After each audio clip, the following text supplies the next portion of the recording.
देखिए, आज आपको बता दें, भारत में आईसीसी, इस साल भारत में होने वाले आईसीसी क्रिकेट वर्ल्ड कप के मैचों की घोषणा हो गई है। आईसीसी क्रिकेट वर्ल्ड कप आज से ठीक 100 मतलब 100 दिनों के बाद शुरू होगा आईसीसी। लेकिन आज की सबसे बड़ी खबर आईसीसी नहीं है, आज की बड़ी खबर है यूसीसी, क्योंकि 300 दिनों के अंदर यूनिफॉर्म सिविल कोड हकीकत में बदल सकता है। 100 दिनों में आईसीसी और 300 दिनों में यूसीसी। अब देखिए, यूसीसी के लिए बैटिंग करते हुए आज प्रधानमंत्री नरेंद्र मोदी ने पहली बार किसी ओपनिंग बल्लेबाज की तरह वो मैदान में उतरे, और मैदान में उतरते ही उन्होंने विरोधियों को इशारा दे दिया कि वो और उनकी सरकार यूसीसी के सपने को टेस्ट मैच की तरह नहीं, 2020 के स्टाइल पूरा करने का मन बना चुकी है। लगभग ऐलान हो गया है, प्रधानमंत्री ने बता दिया। यूसीसी, जिसे हिंदी में मतलब ऐसे कहते हैं अंग्रेजी में यूनिफॉर्म सिविल कोड, हिंदी में समान नागरिक संहिता भी कहते हैं, मतलब एक देश एक कानून। अब उसके लागू होते ही देश में सबके लिए एक कानून होगा, यानी कि अलग अलग धर्मों के अलग अलग कानून समाप्त हो जाएंगे। देखिए, किसी भी देश के लिए संविधान जो होता है ना, आज मैं आपको क्रिकेट की भाषा में समझाता हूं, संविधान जो होता है ना, वो एक एम्पायर की भूमिका निभाता है। जैसे क्रिकेट के मैदान पर सारे फैसले एम्पायर लेता है, सुनिश्चित करता है कि सबके लिए नियम एक जैसे हों, सब नियमों का पालन करें, वैसे ही भारत का संविधान देश की जनता को सही और गलत के बारे में बताता है। लेकिन यूसीसी के विरोधी अब एम्पायर, यानी कि संविधान को ही बदलने की जिद पर अड़े हैं कि एम्पायर ही बदल दो, संविधान का वो जो आर्टिकल है उसी को डिलीट कर दो, एम्पायर बदल दो। आने वाले दिनों में आईसीसी क्रिकेट वर्ल्ड कप से ज्यादा चर्चा यूसीसी पर हो रहे पॉलिटिकल कप की होगी। इसलिए आज हम आपको अगले 300 दिनों में क्या क्या हो सकता है ये बताएंगे। लेकिन उससे पहले क्रिकेट की भाषा में हम आपसे, चलिए आप एक संवाद करते हैं, एक सवाल पूछते हैं। देखिए, क्रिकेट वर्ल्ड कप में आपने देखा ना, अलग अलग टीमें खेलती हैं, ये तो सबको पता है। जैसे देश में अलग अलग धर्म के लोग हैं, लेकिन क्या इन अलग अलग टीमों के लिए क्रिकेट के नियम अलग अलग होते हैं? क्या नहीं होते ना। तो वैसे ही देश में अलग अलग धर्मों के लोगों के लिए नियम अलग अलग, कानून अलग अलग कैसे हो सकते हैं? आईसीसी और यूसीसी, मतलब उदाहरण के लिए आप मान लीजिए कि भाई एक हिंदू परिवार है, एक फर्ज कीजिए एक हिंदू परिवार है जिसमें 4 बेटियां हैं। बहुत ध्यान से सुनिएगा इस उदाहरण को। एक हिंदू परिवार, 4 बेटियां, एक ने हिंदू से शादी की, एक बेटी ने, एक ने मुसलमान से शादी की, एक ने ईसाई से शादी की और एक ने सिख से शादी की। परिवार तो एक ही है, लेकिन अलग अलग धर्म अपना लेने से क्या एक परिवार पर 2 या 4 अलग अलग कानून लागू हो जाने चाहिए? आज प्रधानमंत्री नरेंद्र मोदी ने भी विपक्ष से यही पूछा, या जो लोग यूसीसी के खिलाफ हैं उनसे यही पूछा, परिवार एक कानून 2 कैसे हो सकते हैं? और नहीं हो सकते तो फिर यूसीसी पर लोगों को भड़काने का काम कौन कर रहा है? वो भी तब जब भारत के संविधान में यूसीसी को लागू करने की बात कही गई है। संविधान कई लोग कहते हैं ना, संविधान की आत्मा की रक्षा के लिए जरूरी है, संविधान को बचाना है, तो संविधान में है, संविधान में इसका जिक्र है। क्या यूसीसी का विरोध सिर्फ इसलिए किया जा रहा है ताकि वोट बैंक को चोट ना पहुंचे? आप इस मुद्दे पर ऐसा करिए, हम आगे का संवाद आपसे करेंगे, लेकिन प्रधानमंत्री नरेंद्र मोदी की 4 बड़ी बातें हम आपको सुना देते हैं। फिर हम आपको बताएंगे कि यूसीसी पर सरकार का प्रयास विरोधियों की नींद क्यों उड़ा रहा है, नंबर 1, और सरकार यूसीसी पर ऐसा क्या करने वाली है कि अब विरोधी भी कहने लगे हैं संविधान बदल दो, शरिया नहीं छोड़ने वाले। भारत के मुसलमान भाई बहनों को भी ये समझना होगा कि कौन से राजनीतिक दल उन्हें भड़का करके उनका फायदा लेने के लिए उनको बर्बाद कर रहे हैं। आजकल हम देख रहे हैं कि यूनिफॉर्म सिविल कोड के नाम पर ऐसे लोगों को भड़काने का काम हो रहा है। परिवार के एक सदस्य के लिए एक कानून हो, परिवार के दूसरे सदस्य के लिए दूसरा कानून हो, तो क्या वो घर चल पाएगा क्या? कभी भी चल पाएगा क्या? फिर ऐसी दोहरी व्यवस्था से देश कैसे चल पाएगा? हमें याद रखना है कि भारत के संविधान में भी नागरिकों के समान अधिकार की बात कही गई है। सुप्रीम कोर्ट ने बार बार कहा है, सुप्रीम कोर्ट डंडा मारती है, कह रही है कॉमन सिविल कोड लाओ, लेकिन ये वोट बैंक के भूखे लोग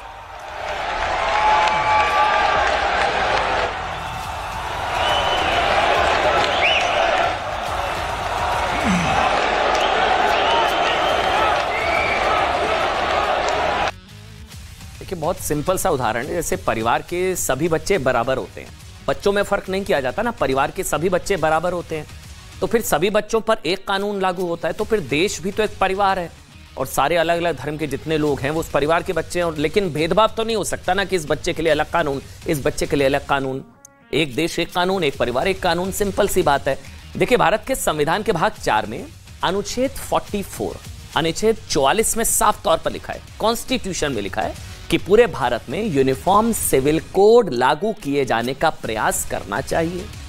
संविधान में लिखा है। 2019 में सुप्रीम कोर्ट ने भी, अब सुप्रीम कोर्ट से तो बड़ा कोई नहीं है ना, कोई शरिया नहीं है, कोई कुछ नहीं है, सर्वोच्च न्यायालय, सुप्रीम कोर्ट ने भी अपने एक फैसले में कहा था कि सरकार को यूनिफॉर्म सिविल कोड लागू करना चाहिए, लाना चाहिए।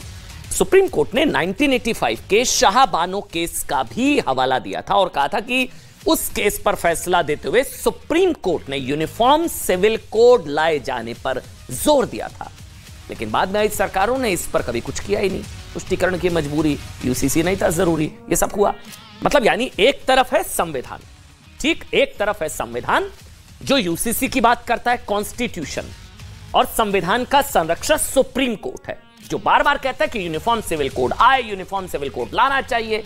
लेकिन दूसरी तरफ वो लोग हैं जो यहां तक कह रहे हैं कि अब ऐसा करिए, संविधान का जो अनुच्छेद 44 है उसी को डिलीट कर देते हैं। यह सुझाव दिया गया है। जी हां, अनुच्छेद का कंट्रोल ऑल्ट डिलीट मार दो, आर्टिकल 44 कंट्रोल ऑल्ट डिलीट मार दो, कॉन्स्टिट्यूशन ही बदल दो। मतलब जिसमें यूसीसी का जिक्र है, ये एक मांग की गई है। आपको हैरानगी हो रही है, ऐसे कौन मांग सकता है, वो तो हमेशा संविधान संविधान कहते हैं। नहीं जी, मांग की गई है।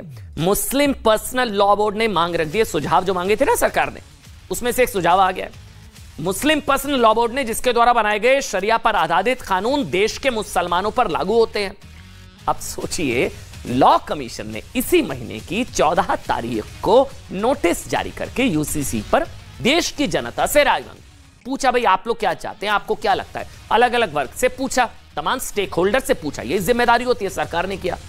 लेकिन 13 दिन के अंदर ही रुझान आने लगे और शरिया कानूनों की कीमत पर संविधान को ही बदल डालने की मांग उठने लगी है। परिवार के एक सदस्य के लिए एक कानून हो, परिवार के दूसरे सदस्य के लिए दूसरा कानून हो, तो क्या वो घर चल पाएगा क्या? कभी भी चल पाएगा क्या? फिर ऐसी दोहरी व्यवस्था से देश कैसे चल पाएगा?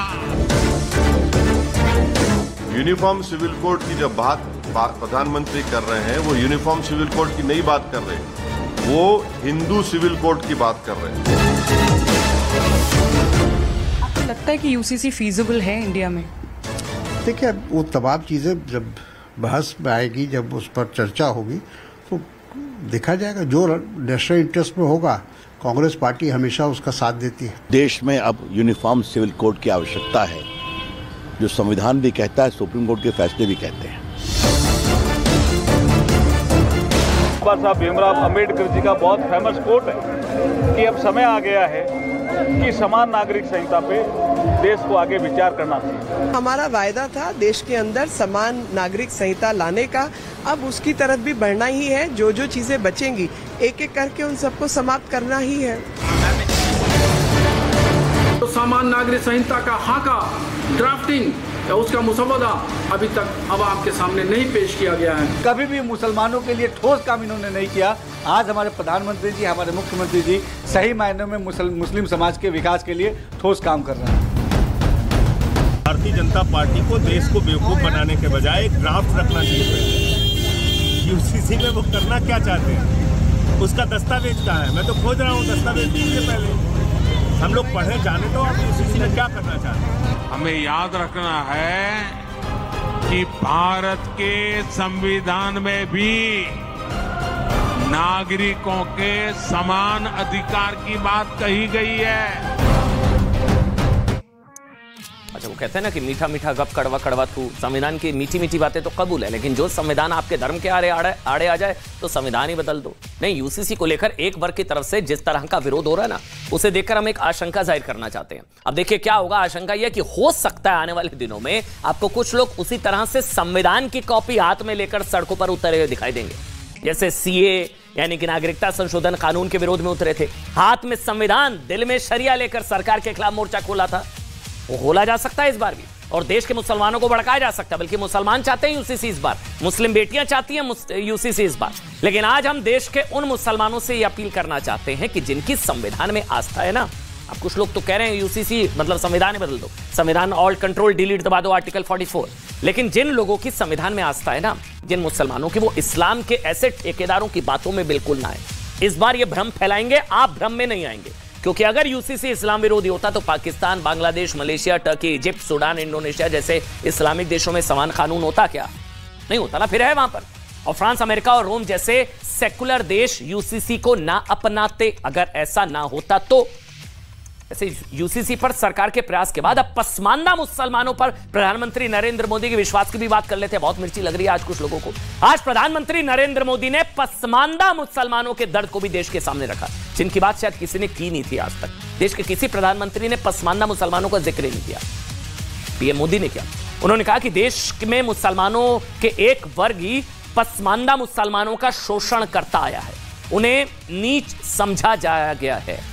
प्रधानमंत्री ने वर्षों से पसमानदा मुसलमानों के साथ हुए भेदभाव का जिक्र करते हुए कहा कि पसमानदाओं के साथ इस हद तक भेदभाव किया गया कि उनकी कई पीढ़ियों ने इसके नतीजे भुगते हैं।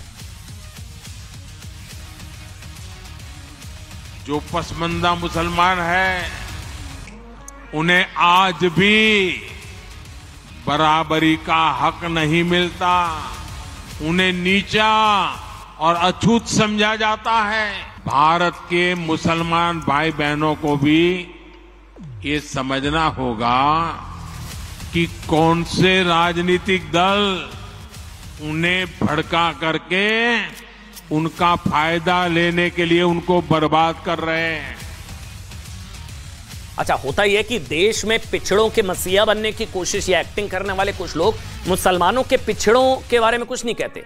आपको पता है कौन होते हैं? भारत के 20 करोड़ मुसलमानों में से 80% पसमानदा मुसलमान ही होते हैं। 80% यानी कि वो मुसलमान जो अशिक्षित और आर्थिक रूप से बहुत पिछड़े हुए हैं। मुसलमानों में 80% पसमानदा है, जिनकी कोई बात ही नहीं करता, जिन्हें पढ़े लिखे और संभ्रांत मुसलमानों की तरह सम्मान नहीं मिल पाता। पसमानदा आमतौर पर यह माना जाता है कि देखिए इस्लाम धर्म में कोई जाति प्रथा नहीं है, लेकिन ये बात सच नहीं है। सच्चर कमेटी की 2006 की रिपोर्ट के मुताबिक भारत में मुसलमान 3 वर्गों में बटे हुए हैं। मैंने आपको पहले भी बताया, ये पहले होते हैं अशरफ। अशरफ उच्च और या शरीफ का बहुवचन है। अशरफ आर्थिक रूप से मजबूत और संभ्रांत माने जाते हैं। दूसरे होते हैं अजलाफ। अजलाफ जिल्फ शब्द का बहुवचन है। अब जिल्फ का अर्थ होता है जो वो लोग जो पिछड़ी और अन्य पिछड़ी जातियों में थे, जिन्होंने इस्लाम अपना लिया। तीसरे होते हैं अर्जल। ये रजील शब्द का बहुवचन है। अब इसका शाब्दिक अर्थ है निचला, मतलब जो गरीब है, पिछड़ा है। अर्जाल में ज्यादातर साफ सफाई करने वाले मुसलमान शामिल होते हैं। जो लोग कहते हैं कि मोदी सरकार में सुरक्षित नहीं है मुसलमान, मुसलमानों को बराबरी का दर्जा नहीं मिलता है, उन्हें आज एक आंकड़ा देखना चाहिए।